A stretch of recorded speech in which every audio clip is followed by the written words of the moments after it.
How he's going.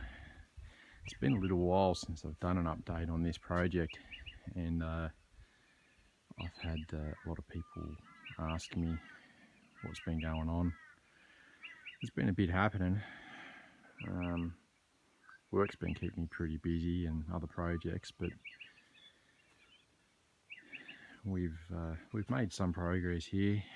I'll walk over and show you a little bit about what's been going on.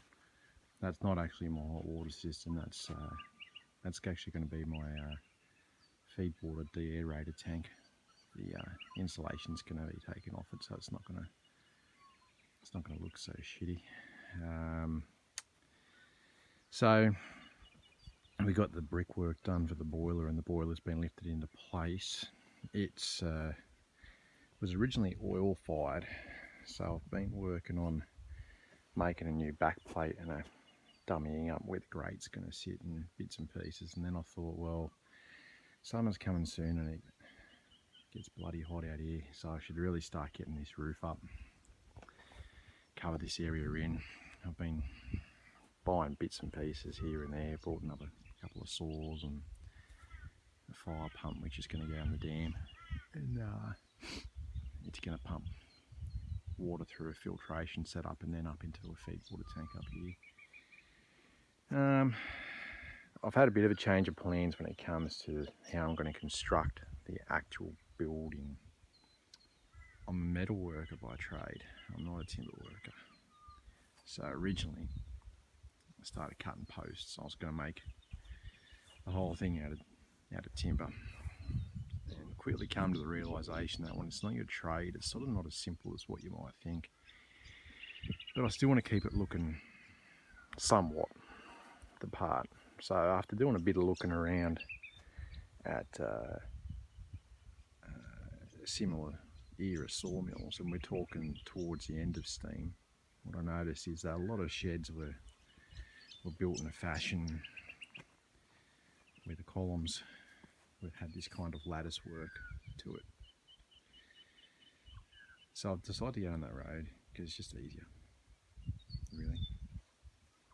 I've got one laid over the top of the other one now. I'm just about to start welding some of the lattice work in.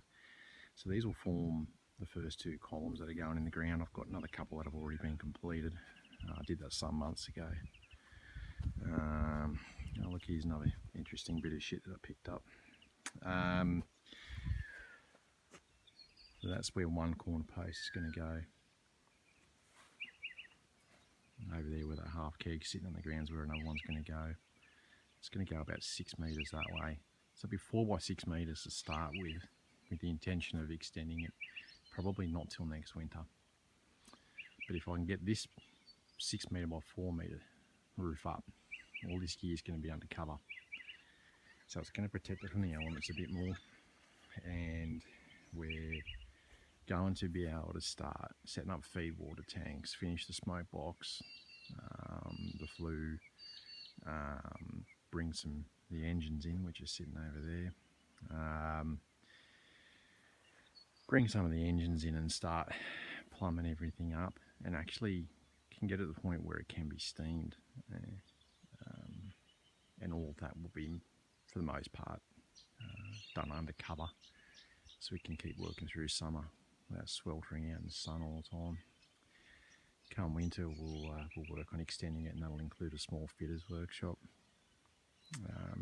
The whole thing's going to be probably 4 times this size.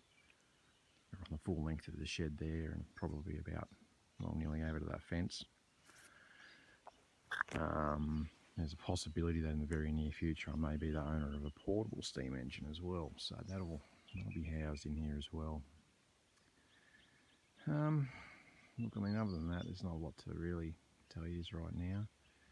I hope everyone's enjoying this wonderful lockdown that regional New South Wales has now been put on.